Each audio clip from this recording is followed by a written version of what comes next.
Welcome back to the SportsMax zone, and the Commonwealth Games in Birmingham, England is where we begin. After 7 days of competition, Australia continue to remain atop the medal standings.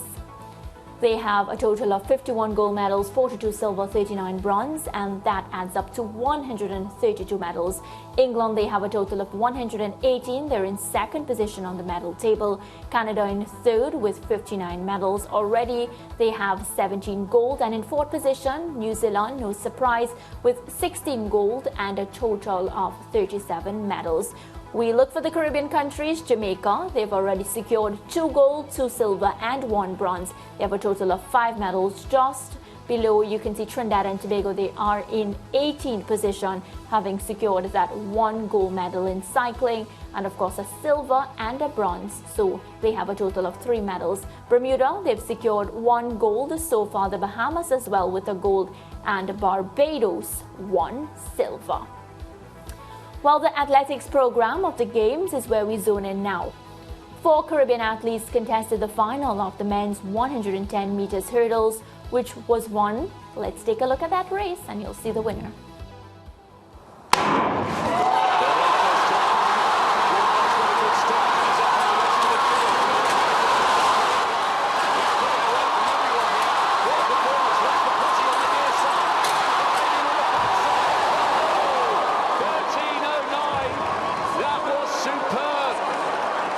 He was the fastest man to make it through to the final, and on a cold night in Birmingham, he has flown to... Well, congratulations there to Rasheed Broadbell from Jamaica, Leighton. I didn't want to tell them the winner, especially because for those that missed the race, I didn't want to take away from that action, but you saw the top performance there coming from Rasheed Broadbell. We have to say expected after we got the news that Hansel Parchment would not be participating. Back in 2011 in Daegu, South Korea, Usain Bolt false started and was out of the 100-meter final.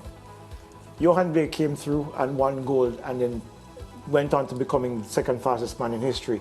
Rasheed Broadbell just got an opportunity because Hansel Parchment pulled out of that final. And right now, he's the second best Jamaican hurdler this year. This is a huge opportunity for him, especially after the disappointment of just missing out on the final, the World Championships in Oregon. Massive win for the young man. And of course, kudos to his coach, Ronaldo Walcott as well, who's now had a gold medal with Shelley and Fraser Price at the World Championships and now another gold medal at the Commonwealth Games with Rasheed Broadbell. Yeah, and you touch on the coach, and I feel as if, many a times when the athletes do well, many people forget to give credit to the coach and of course the amount of work and the time that they would have invested in the athlete. Rasheed Broadbell, he didn't have a great world champs, as we said at the top of the show, but able to bounce back so quickly. Yeah, and it's down to his coaching, because he did say that in Oregon he had some technical issues and he went back to work with Ronaldo Walcott, who helped him fix those issues. We saw it in the previous round where he went 13-1-6, and you ask yourself, if he only had this opportunity at the World Championships, he probably would have been on the podium there as well. 13-1-6 comes back in chilly conditions here with everything now sorted out. He has a clear mind as what he needed to do. 13-08 equaling the championship record, and of course, as well as the importance of the fact that Barbados got their first medal here. Shane Brathwaite with a big silver medal there for him as well. Kudos to the Caribbean, of course. Orlando Bennett finished 6th, but it is what it is. The Jamaicans, the Barbadians, and the Caribbean on a whole have been doing well, especially since track and field started. Yes, of course, also a very big day for Barbados because their athlete coming second. Leighton, any concerns though that it's another event and no Hansel Parchment? Yeah, it is what it is. Look, he started out here well, first year in years that he's actually come into the season injury-free. But here's the thing. There are another major championship coming up next year in Budapest, the World Championships, and then the Olympics in 2024. Hansel, it's in his best interest to ensure that he ends this season healthy. And if he wasn't feeling like he was up to competing in a final here, why not rest the hamstring? Make sure that everything is fine, go into the off-season healthy, come back out even stronger than last year, because he was in great shape this year.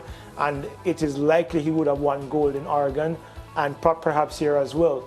So he has a couple of good years ahead of him in terms of the World Championships and Olympics. And you're looking at the situation where he's thinking long term, ensuring that he's going forward healthy as opposed to being injured. All right, and let's now discuss Travis Scott Layton. Travis Michael, sorry, who got bronze in the discus. Travis Michael, you know, has definitely been putting up some really great performances so far. Yeah, well, he was a medalist at last Commonwealth Games, a silver medalist, but I think he would be disappointed here. 64-58 is not something that Travis would want to deliver here. You know, of course, 67-26 by Matthew Denny is a good performance for the win, but this is a mark that Travis has thrown in the past. 67-70, I think, is his PR. The fact is, Travis has thrown 66 this year, and had he thrown 66, he would have had the silver medal. And I'm sure, while happy that he got the bronze medal, he would have been happier with a better performance that would probably put him higher on the podium.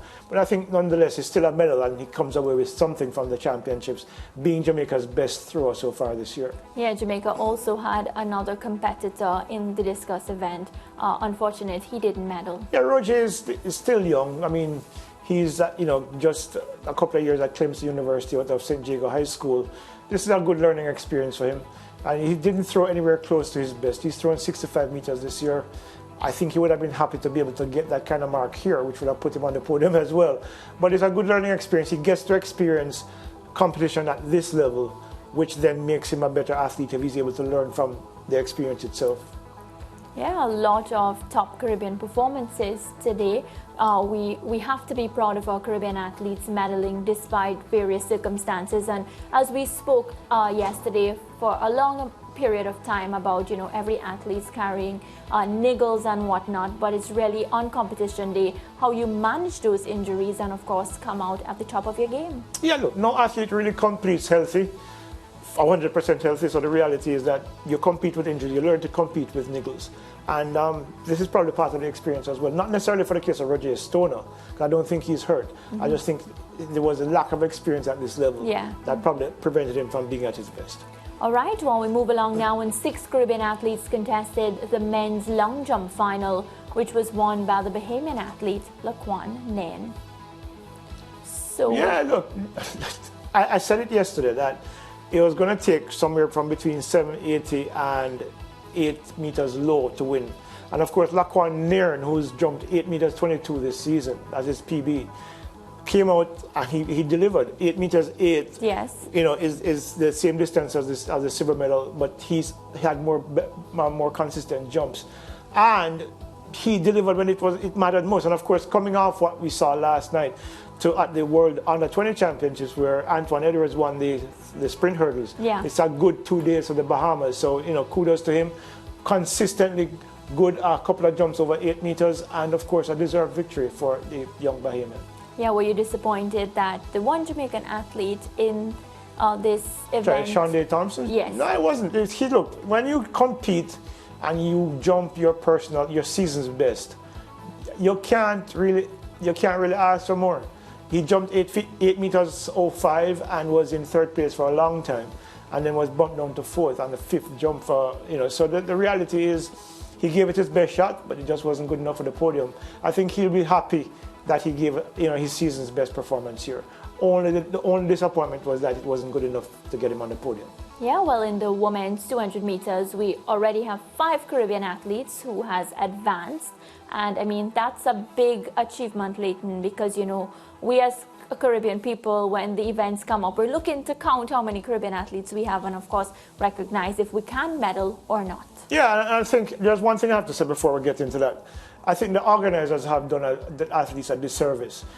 The 100 meters finished last night. Yeah. And they had to get up early this morning to run a 200-meter heat. That event could have been pushed down into the night and give the athletes some more time to recover. That's how injuries happen.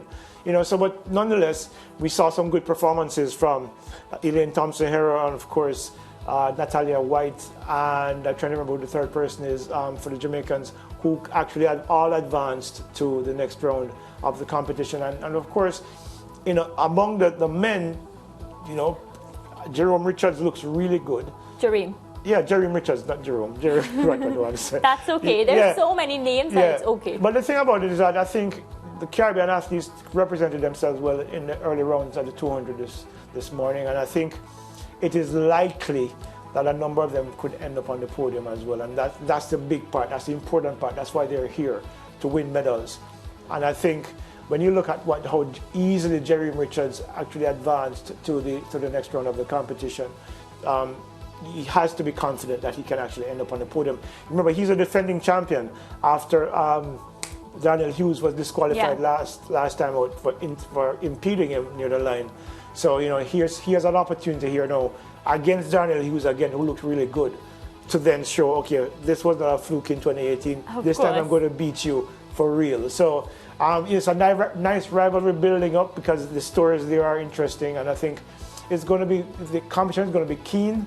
And I think for the Caribbean athletes among the women, I think Favour Ofili from Nigeria is going to be a legitimate threat, as well as Christine Mboma, who is back from injury. So it's going to be intense, the semi-finals, and of course eventually in the finals. But I do think that maybe one or two Caribbean athletes could end up on the podium among the women, and certainly among the men as well. Yeah, and in the men's 200 meters, we mentioned Jareem, but we didn't tell you that Dwight St. Hilaire, also from Trinidad and Tobago, will also be competing. He ran well too. It's nice to see, because he didn't have a good campaign in Oregon as well.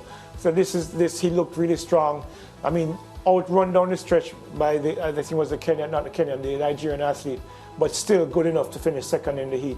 And it was a strong run, and I think he'll most likely end up in the final as well.